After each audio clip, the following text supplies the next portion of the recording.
Assalamualaikum warahmatullahi wabarakatuh.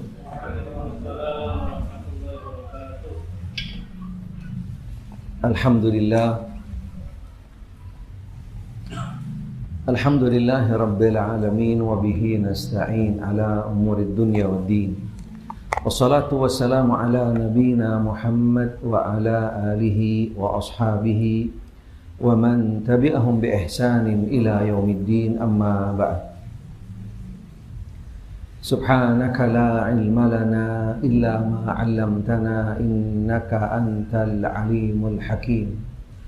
Rabbi shrah li sadri wa yassir li amri wahlul 'uqdatam min lisani yafqahu qawli. Allahumma rzuqni al-ikhlasa fil qawli wal 'amal fis sirri wal 'alan. Ma'asyiral muslimin wal muslimat rahimani rahimakumullah. Jamaah Masjid Raihan yang mudah-mudahan senantiasa dirahmati oleh Allah Subhanahu wa ta'ala. Alhamdulillah wa syukurillah. Pada malam hari ini Allah Subhanahu wa ta'ala atas izin, takdir dan karunia-Nya mengumpulkan kita kembali di dalam majelis ilmu. Mudah-mudahan Allah ta'ala senantiasa melimpahkan kepada kita semua hidayah dan taufiknya, ilmu-ilmu yang bermanfaat, serta kita selalu berada di jalan siratal mustaqim. Alhamdulillah wa syukurillah. Pada malam hari ini insyaallah kita akan masuk di dalam pembahasan baru, yaitu tentang sebuah bab di dalam ilmu fiqh yang tidak ada satupun dari kita pasti membutuhkan daripada bekal ini. Karena kita tidak bisa terlepas daripada sebuah kebutuhan yang membutuhkan bekal untuk bagaimana setiap yang kita lakukan sesuai dengan panduan dan tuntunan yang datang dari agama. Bab ini atau kitab pembahasannya yaitu di dalam bab tentang al-buyu', kitabul buyu'. Ada yang mungkin pernah dengar apa kitabul buyu' itu? Kitab al-buyu'. Kalimat al-buyu' adalah plural daripada al-bay'. Al-buyu' jamaknya, tapi al-bay' mufradnya. Bab yang nanti di dalamnya kita akan pelajari dan kita akan mendapatkan panduan, tuntunan tentang bagaimana sebenarnya di dalam agama Islam, yaitu tentang jual beli. Di dalam babnya yaitu bab tentang al-buyu'.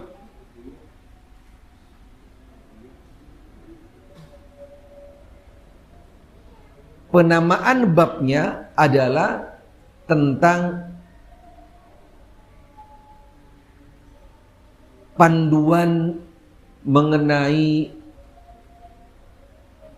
pembelian atau panduan tentang bagaimana cara membeli, tetapi digunakannya bab tersebut bukan hanya untuk beli saja, tapi al-bay' wasyira'. Al-bay' wasyira'. Walaupun nama kitabnya kitab panduan tentang bagaimana menjual, prakteknya dan di dalamnya kita akan mendapatkan panduan tentang jual beli. Jadi bab ini di dalam penamaannya mengandung dua panduan di dalamnya.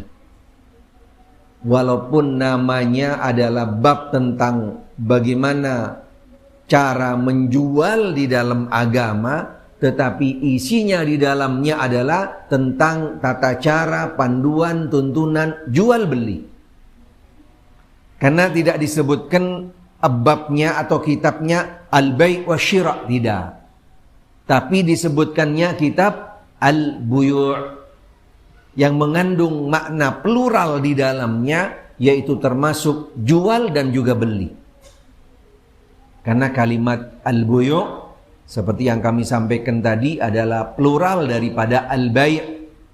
Allah Ta'ala berfirman di dalam Al-Quranul Karim, ahallallahu al-bai'a wa harramar riba. Jadi kalimat al-bai' mufradnya, singlenya, al-buyu' plural atau jamaknya. Apa yang dimaksud dengan al-buyu' di sini?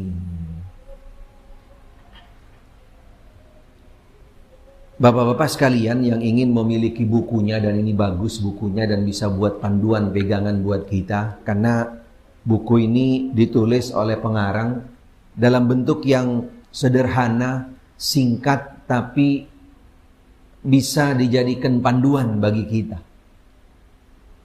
Kalau boleh dikategorikan, yaitu pembahasannya instan. Pembahasannya instan. Dan setiap apapun yang terkait dengan panduan di sana disandarkan kepada dasar-dasar yang benar, yang kuat, dan tidak keluar daripada wahyu. Qala Allah, qala Rasul sallallahu alaihi wa alihi wasallam. Kata buyu' bentuk jamak daripada al-bai' yang artinya mengandung dua makna tadi, jual beli. Al-buyu' adalah jual beli. Sering dipakai dalam bentuk jamak karena jual beli ini beraneka ragam di dalamnya. Jadi ada dua makna. Mengapa pakai kalimat buyu'? Karena mengandung tadi di dalamnya jual beli, dan sekaligus menunjukkan bahwasanya transaksi bentuk jual beli itu tidak ada dalam satu bentuk, tapi sangat banyak. Apalagi dengan zaman sekarang yang sudah kontemporer, sangat berkembang. Sangat berkembang. Subhanallah. Dulu di zaman Nabi SAW, sahabatnya, tabi'in dan juga tabi'ut tabi'in, belum ada jual beli online. Tetapi nanti ada beberapa bentuk-bentuk yang bisa disinergikan dengan, yaitu tuntunan panduan di dalam membeli dengan online. Walaupun secara spesifik tidak ada, tapi ada beberapa sifat-sifat bentuk transaksi jual beli yang bisa didekatkan, disinergikan. Subhanallah.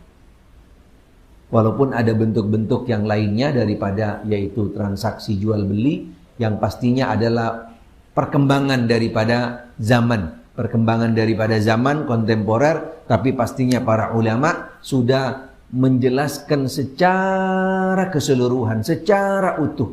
Tidak ada satupun hukum yang terkait dengan masalah agama yang tidak dijelaskan di dalamnya hukumnya. Pasti ada. Bai' secara istilah adalah pemindahan hak milik kepada orang lain dengan imbalan harga. Yang awalnya miliknya penjual, setelah dibeli oleh pembeli dengan digantikan yaitu nominal, akhirnya barang yang dimiliki oleh penjual tadi itu beralih kepada pembeli. Itu yang namanya al-bai'. Itu yang namanya al-bai'. Sehingga dari definisi ini saja sudah bentuknya bisa beragam. Bisa dengan secara langsung, yadan biyadin gitu kan. Bisa dengan yang namanya wakalah. Bisa juga dengan bentuk-bentuk yang lainnya, apalagi seperti zaman sekarang dianterin ke rumah langsung gitu kan. Subhanallah. Itu semua bentuk-bentuk daripada jual beli. Sedangkan syira', kalau tadi al-bai', proses pemindahan hak milik. Barang yang awalnya miliknya penjual, kemudian menjadi miliknya pembeli, dengan di sana ditukar oleh nominal atau harga. Sekarang bagaimana dengan syira'? Apa itu syira'? Pembelian.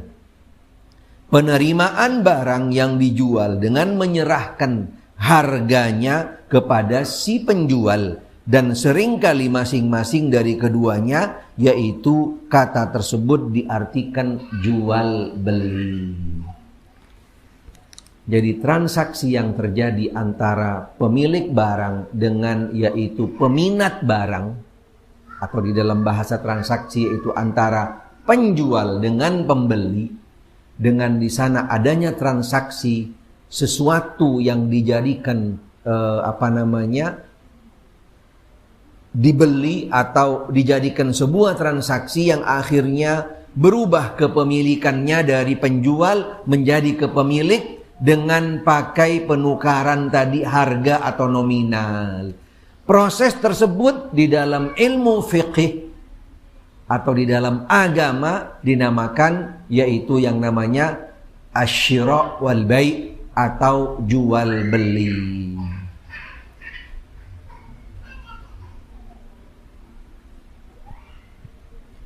Nanti juga akan dijelaskan tentang jual beli ini ada majelisnya. Ada majelisnya. Karena di dalam jual beli majelis ini punya keterikatan yang sangat kuat dengan jual beli.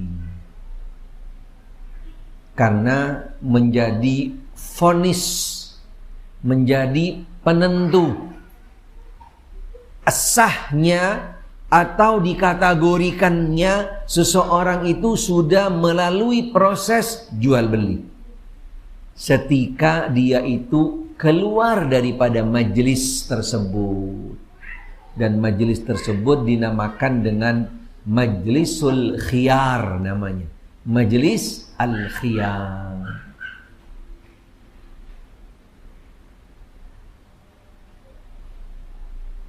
Penamaan ini mungkin selama ini ketika kita di dalam transaksi mungkin nggak pernah kita dengar dan juga nggak pernah ada bayangan dari kita, padahal kita itu secara teorinya, secara spesifik, secara apalagi dengan mendalam mungkin sedikit sebagian dari kita yang mempelajarinya, tapi di dalam tentang jual beli ini hampir semuanya langsung kepada yang namanya praktikalnya.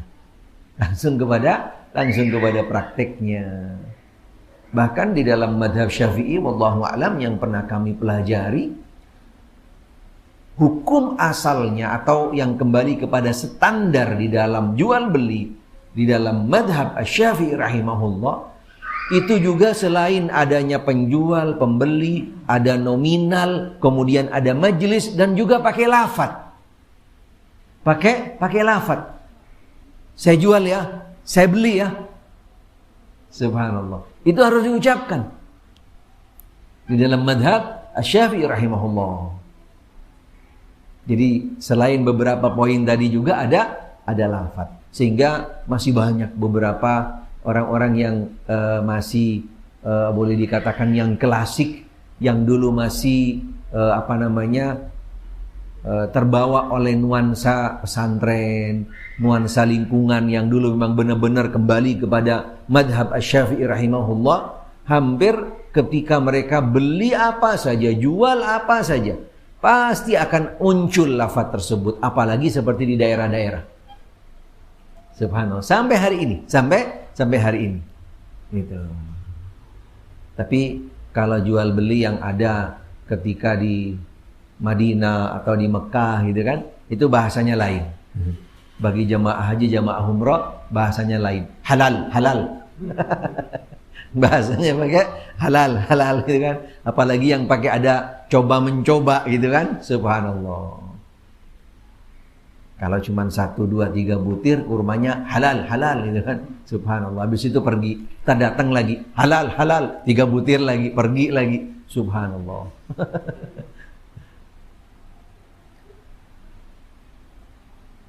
Tentang disyariatkannya jual beli, dasarnya sangat jelas. Datang di dalam Al-Quranul Karim, di dalam surat Al-Baqarah ayat 275 Allah Ta'ala berfirman, wa ahallallahu al-bai'a wa harrama ar-riba. Allah Subhanahu wa Ta'ala menghalalkan yaitu jual beli dan mengharamkan riba. Jadi ayat ini ayat yang sangat panjang yang berkaitan dengan riba. Setelah Allah Subhanahu wa taala menjelaskan bagaimana haramnya riba, dampaknya riba, bagaimana orang-orang pelaku riba yang nanti akan diberikan sebuah efek sekaligus adab dari Allah Subhanahu wa taala ketika nanti di akhirat, subhanallah. Allah kemudian memberikan solusi dengan kebijaksanaannya. Tidak serta-merta mengharamkan, melarang, tapi memberikan jalur yang lain yang diperbolehkan di dalam syariah, bukan dengan cara riba, tapi yang Allah Ta'ala halalkan adalah dengan jual beli. Ahallallahu al-bai'a wa harramar riba. Allah Ta'ala menghalalkan jual beli seperti yang tadi. Karena kalau riba, prosesnya pastinya beda dengan jual beli. Walaupun di dalam transaksi jual beli sangat besar resikonya ketika kita tidak punya panduan tuntunannya yang tepat dan benar, kembali kepada agama, akan terseret masuk di dalam transaksi yang namanya riba. Na'udzubillah min dzalik. Sehingga hukumnya jual beli datang setelah riba. Datang setelah penjelasan pengharaman riba, kemudian datang Allah Ta'ala menjelaskan di dalam surat yang sama, ayat yang sama, yaitu tentang halalnya jual beli.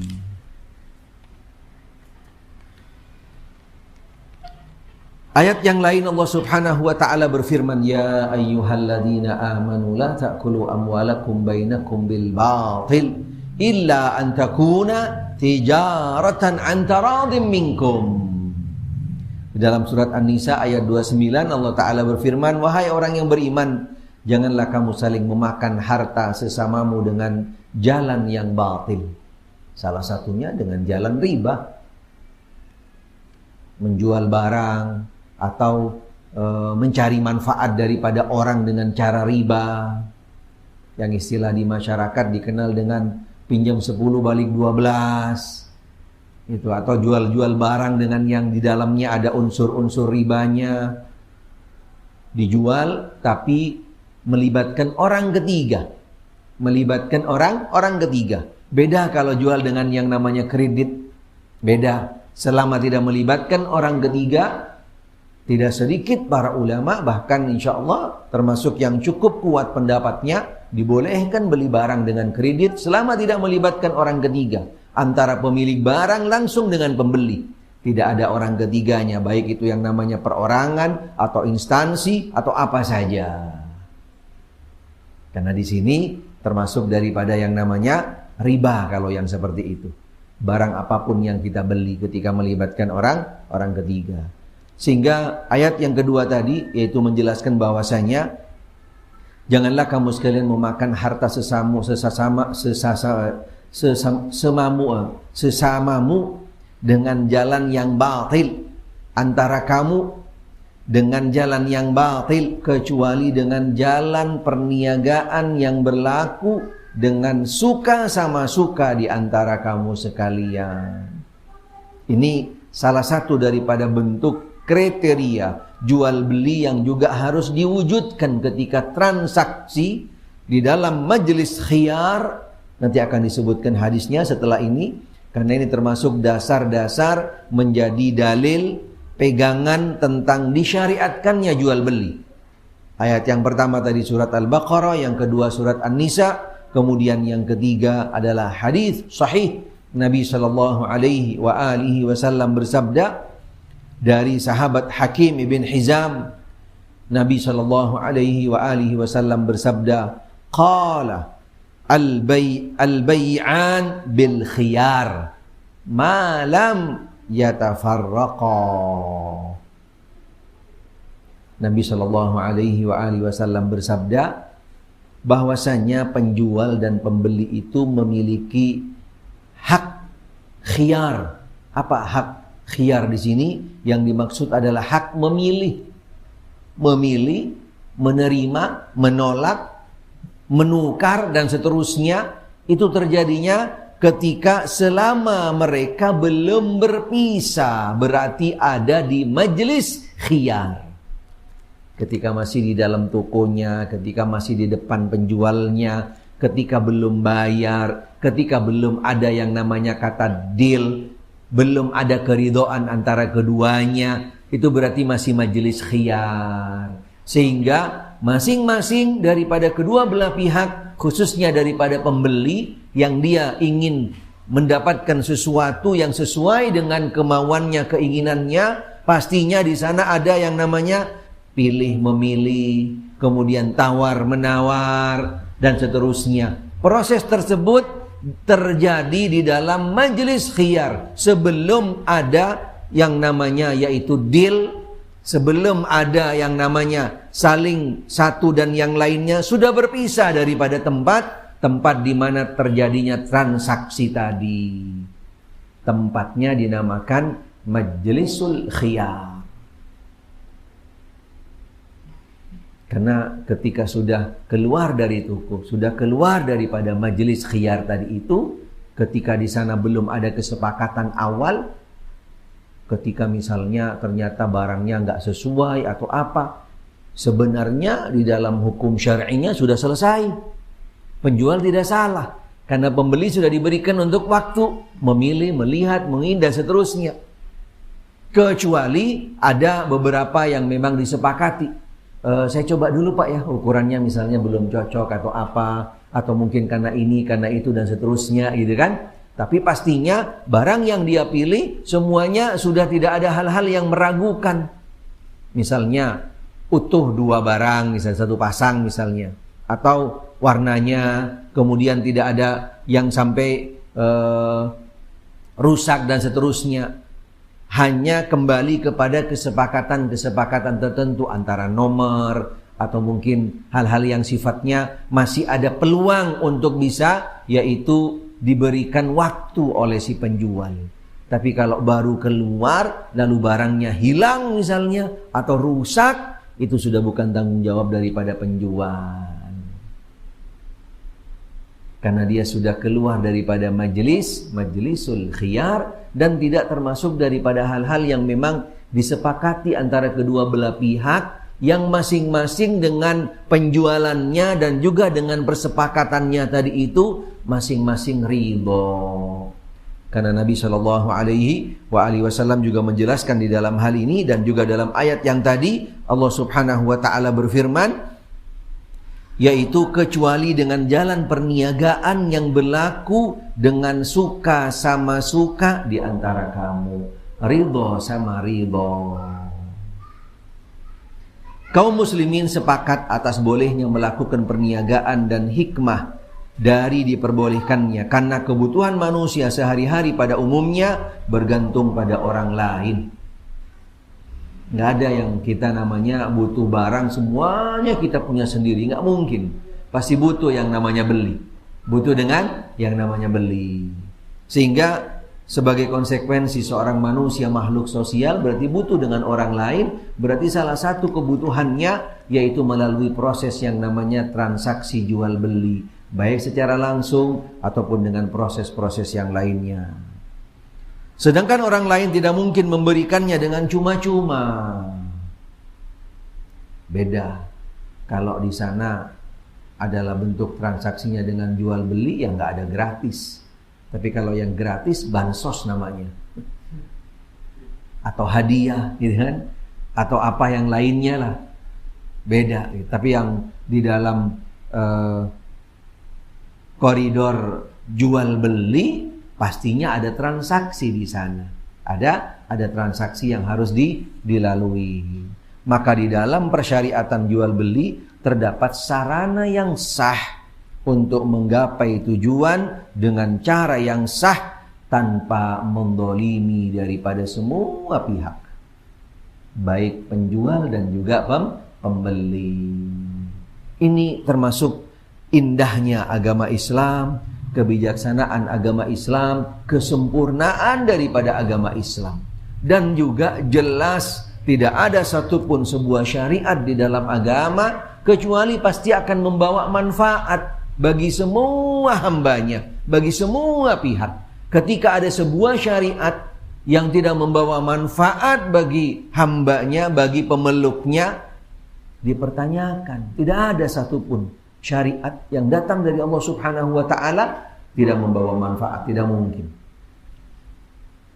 Baik itu yang sifatnya manfaat atau juga ada hikmah di balik itu semua, walaupun tidak semua dari hikmah itu bisa terdeteksi oleh yang namanya akal, oleh apa saja, karena banyak sekali masih hikmah-hikmah yang tidak sampai ke akal kita. Ketika itu adalah sebuah syariat, berarti tidak ada alasan bagi kita untuk tunduk menjalankannya. Walaupun misalnya tidak harus sesuai dengan rasional akal kita. Selama itu benar-benar sesuai dengan tuntunan yang datang dari Allah dan Rasulnya, tidak ada nego bagi kita. Sami'na wa ata'na. Siap, laksanakan. Karena tidak harus sesuai dengan akal. Karena akal kita sangat kerdil, sangat kecil, terbatas dibandingkan dengan syariat, dengan apa yang datang dari Allah dan Rasulnya. Sehingga agama Islam ketika menjelaskan tadi tentang sebuah sarana, sebuah syariat yang namanya jual beli, dan disahkan, dibolehkan sebagai bentuk alternatif tadi yang namanya riba, karena pastinya riba dilarang, di sana akan bawa madarat, pasti akan merugikan, baik kembali kepada beberapa pihak atau mungkin kepada pihak banyak. Karena itu sudah tidak mungkin di dalam syariat, sehingga dilarang oleh agama. Diadakanlah sebuah alternatif baru syariat, yaitu sebagai bentuk kebijaksanaan, dan itu ada manfaat di dalamnya, yaitu dengan yang namanya jual beli. Sehingga agama Islam, adanya transaksi tersebut yang dihalalkan, mendorong bagi setiap hambanya untuk berusaha, untuk berusaha. Sebagaimana dijelaskan di dalam riwayat yang sahihah, Nabi SAW bersabda dari Al-Miqdam, dari Nabi SAW, beliau bersabda, tidaklah seseorang menyantap makanan yang lebih baik daripada ia menyantap makanan dari hasil jerih payahnya sendiri. Dan sesungguhnya Nabiullah Daud alaihi salam biasa makan dari hasil usahanya sendiri. Nabi kita Muhammad SAW, beliau sebelum diangkat menjadi Nabi dan Rasul, beliau berusaha juga, beliau dagang. Bahkan dagang termasuk salah satu daripada bentuk usaha yang penuh dengan keberkahan di dalamnya. Penuh dengan keberkahan karena sekaligus menjadi sebuah usaha yang dianjurkan di dalam agama, disukain oleh Nabi SAW. Dalam hadis yang lain Nabi SAW juga bersabda dari sahabat Abu Hurairah, mudah-mudahan Allah meridhoinya, bahwa Rasulullah SAW bersabda, sesungguhnya seseorang di antara kamu mencari seikat kayu bakar lalu dipanggul di atas punggungnya lebih baik daripada ia meminta-minta kepada orang lain. Bisa jadi ia diberi atau ditolak. Hadis sahih. Ini diantara daripada sekian banyak hadis-hadis yang datang dari Nabi SAW yang sahihah pastinya, yang mengajak, menyeru kepada kita semua, menganjurkan kepada kita semua untuk berusaha, tidak untuk berpangku tangan, tidak untuk hanya sekedar di masjid misalnya nunggu turun yang namanya hujan duit, nggak ada. Seperti yang pernah terjadi di zamannya Umar bin Khattab radhiyallahu anhu, ada salah seorang yang dia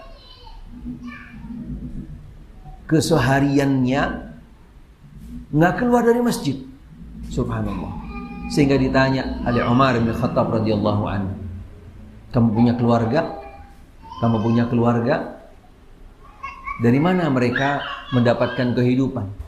Dan kamu dari mana bisa mendapatkan yang namanya yaitu hasil? Yang bersangkutan mengatakan, saya berdoa, mohon minta kepada Allah Ta'ala. Hanya berdiam di masjid. Kemudian Umar bin Khattab radhiyallahu anhu perintahkan, pergilah kamu ke pasar. Pergilah kamu ke pasar untuk ikhtiar, untuk berusaha. Karena Allah Subhanahu wa ta'ala tidak menurunkan yang namanya hujan duit. Subhanallah. Harus ada ikhtiar, ada usaha. Dengan ikhtiar usaha yang dilakukan, di sanalah yang akan membukakan pintu-pintu kemudahan dan juga akan menjadi sebab akan datangnya rezeki dari Allah Subhanahu wa ta'ala. Agama Islam tidak melarang seseorang untuk menjadi orang kaya. Tidak ada larangan dalam hal itu. Tetapi sebelum dia menjadi orang kaya, jadilah orang bertakwa dulu. Jadilah orang yang berilmu dulu tentang agama. Persiapkan bekal dulu sebelum Anda yaitu berusaha untuk mengumpulkan yang namanya dunia. Sehingga Nabi SAW mengajarkan kepada kita di dalam salah satu doanya yang kita baca di setiap pagi, Allahumma inni as'aluka ilman nafi'an. Yang pertama yang kita dianjurkan oleh Nabi SAW untuk minta mohon kepada Allah Ta'ala yang pertama sebelum yang lain, ilmu yang bermanfaat. Apa tujuannya?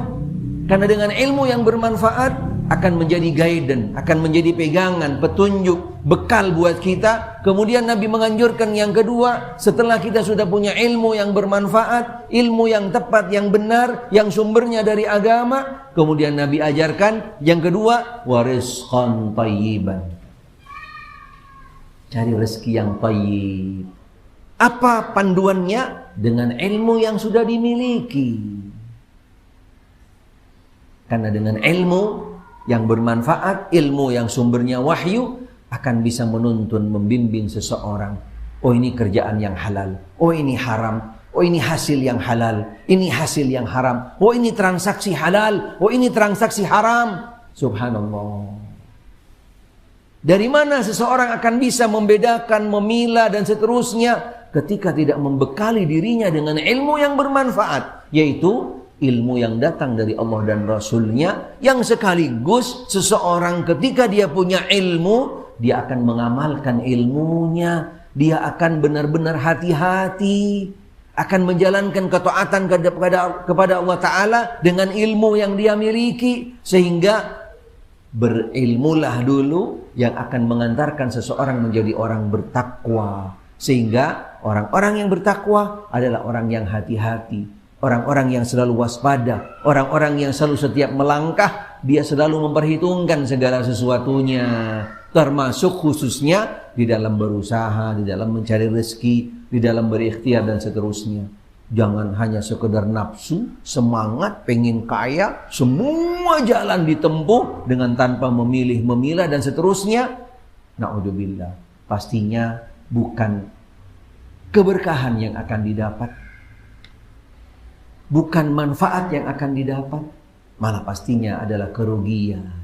Karena orang-orang yang bertakwa, yang tadi cikal bakalnya bermula daripada ilmu, subhanallah, harta ketika datang kepadanya, itu akan benar dia bagaimana untuk menyalurkannya, bagaimana menyimpannya, dan di mana ditempatkan harta ketika ada pada orang yang beriman, orang yang bertakwa, orang saleh. Adanya adalah di tangannya, bukan di hatinya. Tapi kalau orang ketika tadi dia dalam melangkah menuju mencari yang namanya harta, tidak dibekali dengan ilmu, na'udzubillah, hartanya akan ada di dalam hatinya, dan seseorang akan dikendalikan oleh hartanya, oleh dunia. Karena bedanya orang yang berilmu dengan yang berharta sangat jauh sekali.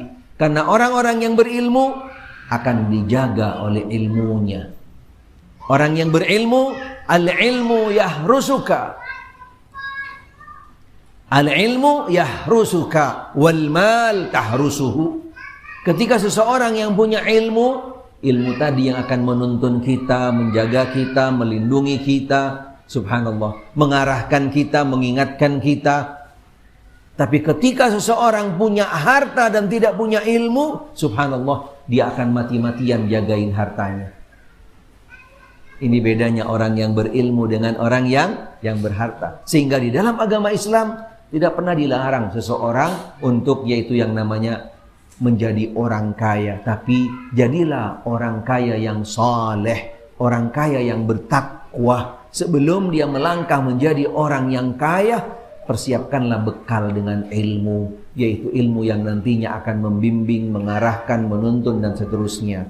Sehingga di dalam hal ini orang yang bertakwa boleh mencari kekayaan sebagaimana riwayat di dalam hal berikut ini dari Mu'adz bin Jabal. Mudah-mudahan Allah meridhoinya. Dari bapaknya, dari pamannya, bahwa Rasulullah sallallahu alaihi wa alihi wasallam bersabda, tidak mengapa memburu kekayaan bagi orang yang bertakwa. Ini dia. Berarti bertakwa dulu. Tapi kan seringnya dari kita kan cari fulus dulu.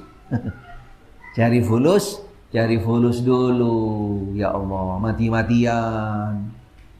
Sehingga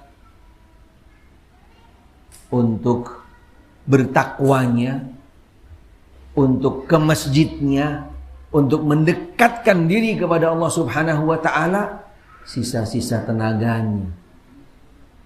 Sisa-sisa tenaga. Ya Allah. Padahal yang menjadi obsesi kita, target kita yang utama adalah dunia atau akhirat. Orang-orang yang bertakwa tadi, sebelum dia melangkah ambisi mencari yang namanya dunia, dia tahu kehidupan dunia sementara, semu, akan sirna, hilang, habis, kecil, tidak bisa dibandingkan dengan akhirat. Sehingga dia melangkah awalnya tepat, tidak salah melangkah. Baru berikutnya dia mempersiapkan untuk mencari yang namanya kebutuhan hidup di dunia. Sehingga Allah Ta'ala memerintahkan di dalam Al-Quranul Karim untuk diberikan porsi, penekanan, pressure yang utama daripada yang lainnya. Wabtaghi fima atakallahu daral akhirah wala tansa nasibaka minad dunya. Yang kedua baru dunia. Carilah, raihlah, semangatlah, bersungguh-sungguhlah, all out, dan curahkan seluruh tenagamu untuk akhirat. Setelah itu wala tansa nasibaka minad dunya. Jangan lupa, kamu tak akan sampai ke akhirat sebelum melalui yang namanya dunia. Sehingga berilah porsimu juga buat dunia. Yang kedua, setelah kita sudah mencurahkan seluruh tenaga, kemampuan dan segalanya untuk akhirat, baru Allah Ta'ala mengingatkan kepada kita, jangan lupa, kamu juga hidup di dunia, perlu juga sesuatu yang membutuhkan untuk kehidupan kamu. Wala tansa nasibaka minad dunya. Sehingga di dalam hadis ini Nabi Shallallahu alaihi wasallam bersabda, tidak mengapa memburu kekayaan bagi orang-orang yang bertakwa, dan kesehatan itu lebih berharga bagi orang-orang yang bertakwa daripada kekayaan. Subhanallah. Bayangkan. Karena pastinya orang kalau kaya tapi sakit, nggak bisa ngapa-ngapain, bisa nggak beribadah? Subhanallah. Jangankan beribadah, walaupun kaya, dia punya segalanya dan sesuatunya, subhanallah. Lemari lemari esnya aja pintunya 4. Masya Allah. Makanan semua segala macam ada di sana, subhanallah. Tapi ternyata dia tidak punya kesehatan, nggak boleh makan apa-apa, cuman kentang doang. Apa artinya kekayaan? Apalagi dia sudah kuat, tidak punya tenaga, bagaimana dia akan bisa bertakwa kepada Allah? Sehingga tidak selamanya yang namanya harta, kekayaan di atas segalanya, belum tentu. Tapi ketika seseorang tepat di dalam melangkahnya, dia menjadikan dirinya orang yang bertakwa. Dan juga yang kedua, apalagi bertakwa dan sehat, subhanallah, itu adalah segalanya, lebih daripada nilai dunia dan seisinya. Karena ketika salah satunya hilang bagi seseorang, dunia dan seisinya tidak ada artinya baginya. Orang yang sehat tapi tidak bertakwa, tidak ada artinya. Orang yang bertakwa tapi tidak sehat, juga tidak maksimal. Subhanallah. Sehingga Nabi SAW di sini menekankan kekayaan bagi orang yang bertakwa dan kesehatan itu lebih berharga bagi orang-orang yang bertakwa daripada kekayaan dan jiwa yang baik, termasuk nikmat yang besar. Allahu Akbar.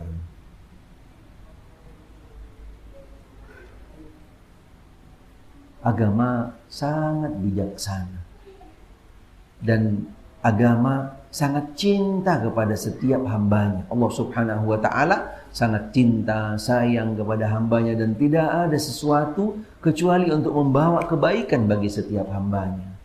Tapi pastinya tidak setiap hambanya bisa sampai nalarnya ke sana. Karena setiap manusia godaannya, tantangannya juga cukup besar. Tapi bagi mereka-mereka yang selamat daripada godaan tantangan ini, dia akan tepat di dalam menjalankan kehidupan dunia untuk menuju ke akhirat.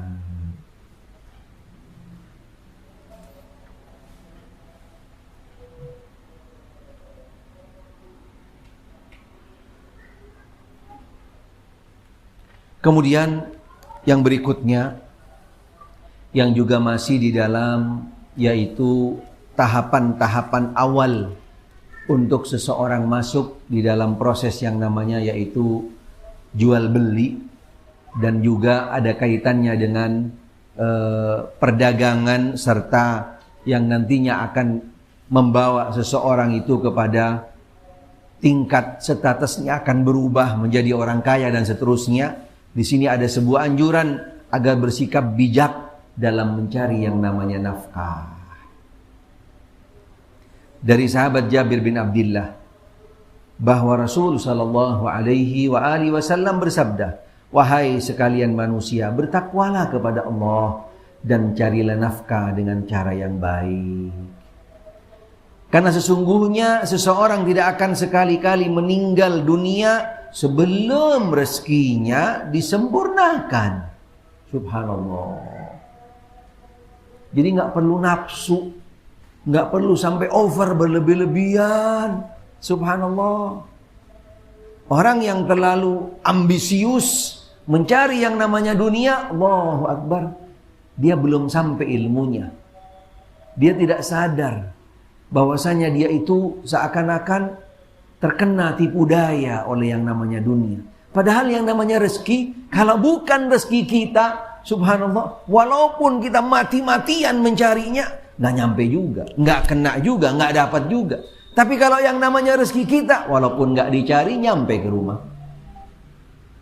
Kalaupun itu rezeki kita, subhanallah, Allah Ta'ala tidak akan mematikan kita sebelum Allah menyempurnakan rezeki itu sampai semuanya ke kita.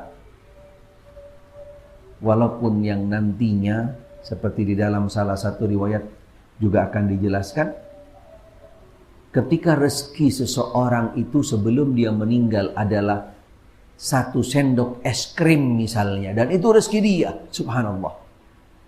Ternyata sebelum meninggal, seseorang itu ada kecenderungan pengen kepada sesuatu yang itu menjadi rezeki dia terakhir. Ternyata setelah disuapkan dengan makanan tersebut, udah masuk itu makanan, dia dipanggil oleh Allah Subhanahu wa ta'ala. Ternyata itu rezeki dia yang terakhir, dan itu penyempurnaan rezekinya yang Allah Ta'ala sudah tentukan baginya. Karena segala sesuatunya, apalagi yang berkaitan dengan rezeki, sudah dicatat oleh Allah Subhanahu wa ta'ala. Sehingga Nabi SAW bersabda dalam hadis yang tadi, "Wahai sekalian manusia, bertakwalah kepada Allah, carilah nafkah dengan cara yang baik. Karena sesungguhnya seseorang tidak akan sekali-kali meninggal dunia sebelum rezekinya disempurnakan. Sekalipun rezekinya terlambat datang kepadanya, maka bertakwalah kepada Allah dan carilah rezeki dengan cara yang baik. Ambillah yang halal dan tinggalkan yang haram." Subhanallah.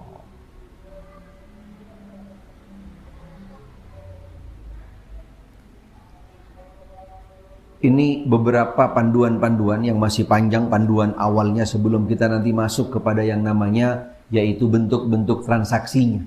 Di sini ada beberapa panduan yang sekaligus mengantarkan kita pada nanti tentang yaitu transaksi-transaksi jual beli dengan bentuk-bentuknya, dengan macam-macamnya, baik yang diperbolehkan dan juga bentuk-bentuk transaksi yang dilarang di dalam agama. Kemudian anjuran berikutnya untuk bersikap jujur dan waspada terhadap yang namanya dusta.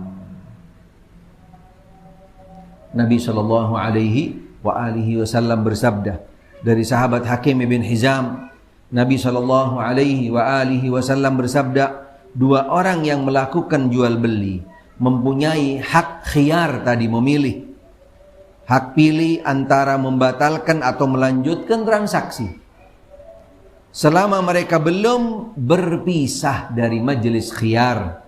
Jika mereka jujur menjelaskan aib dari barangnya, niscaya mereka berdua diberi berkah dalam jual belinya. Dan sebaliknya, jika mereka menyembunyikan, yaitu daripada kekurangan barangnya dan berdusta, niscaya keberkahan jual beli mereka akan dihapus. Contohnya misalnya jual beli handphone, Masya Allah, yang gampang gitu, yang kecil gitu. Padahal tuh handphone udah pernah rusak, hancur, udah istilahnya diganti apa semuanya. Subhanallah. Ketika ada pembeli, wah mulus, masih mulus, ya Allah, masih baru, ya Allah, masih ori katanya. Subhanallah. Padahal itu udah jungkir balik tuh handphone gitu kan, ya Allah. Sama juga yang jual motor, yang jual mobil gitu kan, ya Allah. Padahal tuh motor udah nabrak dari kiri, kanan dan seterusnya, Masya Allah. Masih bilangnya mulus, kinclong. Ya salam. Innalillahi wa inna ilaihi raji'un. Dan ini termasuk salah satu memang godaan, tantangan. Nanti akan dijelaskan bagaimana Nabi SAW menjanjikan bagi yang namanya penjual yang jujur mengatakan apa adanya. Subhanallah. Nabi janjikan, apa janjinya Nabi kepada penjual yang jujur? Dia akan bersamaku di surga. Allahu Akbar. Tapi realitanya gimana? Sedikit sekali yang jujur. Ya Allah, jual mobil udah guling macem-macem, udah diganti ini, ganti itu, udah dicat. Mulus, masih mulus. Ini pemilik pertama nih. Ya salah. Subhanallah. Nas'alullah salam. Berat memang. Tantangannya berat. Wallahu a'lam. Bismillah. Kita lanjutkan. Anjuran untuk bersikap jujur dan waspada terhadap yang namanya dusta. Sehingga di dalam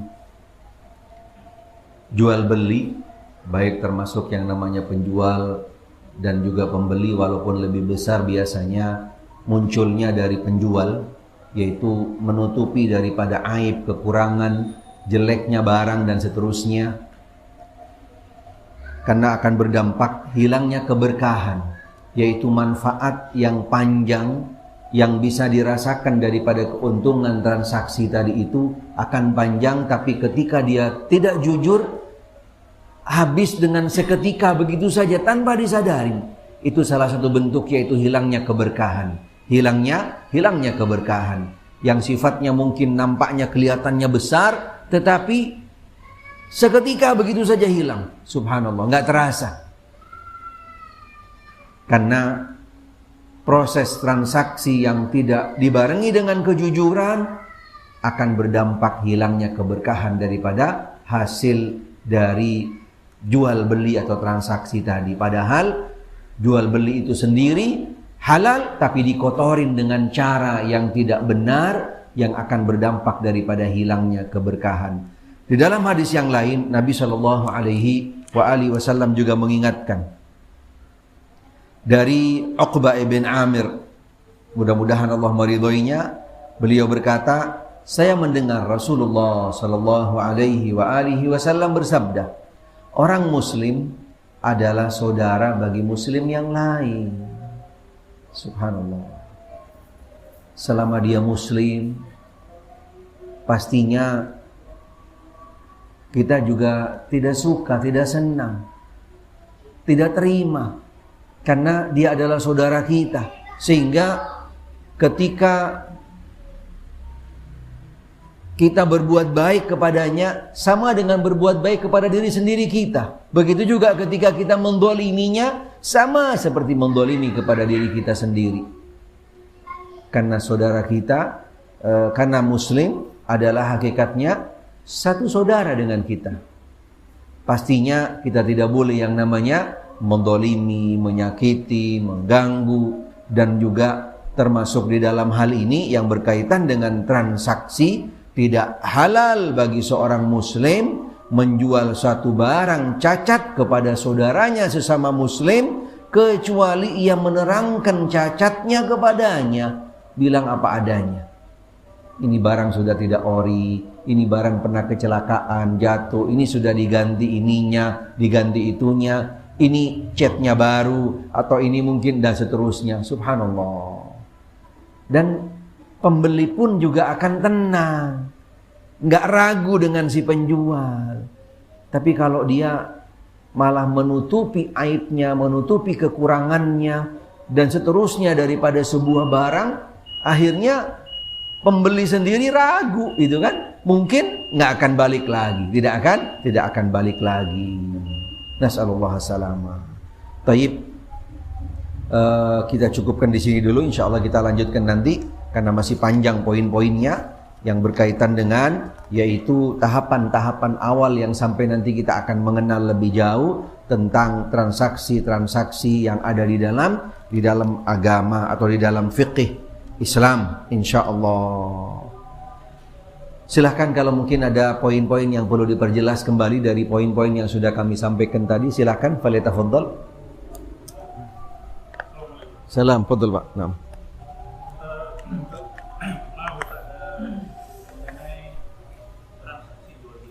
Naam. Yang pernah saya pelajari bahwa transaksi jual beli itu harus ada akad. Akad artinya barang saya beli, saya bayar, dan uang saya kasih, barang diterima. Seperti yang kita singgung tadi, transaksi jual beli online. Iya. Transaksi jual beli online pasti tidak ada akadnya. Iya. Berhadapan-hadapan. Naam. Kemudian ada timbul di situ hal-hal yang bisa harganya seharusnya misalnya 100.000. Naam. Karena jual beli online.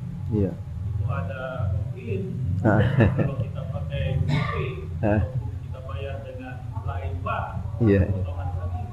Iya. Sehingga transaksinya ada suatu hal yang sepihak itu keberatan. Naam. Kalau keberatan artinya ada goror di situ, ada riba di situ, ada tidak sah. Iya. Ini hal yang begini, maaf Ustaz, yang pernah saya tahu, duit kertas saja kita sudah riba. Kita bertransaksi dengan duit kertas itu sudah riba. Makanya Nabi memberi penjelasan duit itu tidak boleh uang kertas, harus dinar.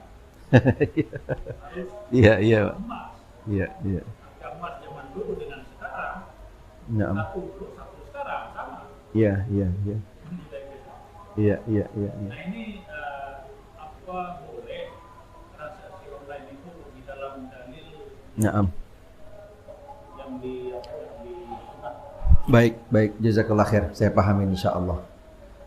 Mudah-mudahan Allah Ta'ala berikan hidayah dan taufik bagi penanya khususnya dan juga buat kita semua. Wallahu a'lam. Intinya di dalam transaksi apapun bentuknya, insyaallah kita akan bahas nanti. Kita ini baru di tangga awal nih Pak.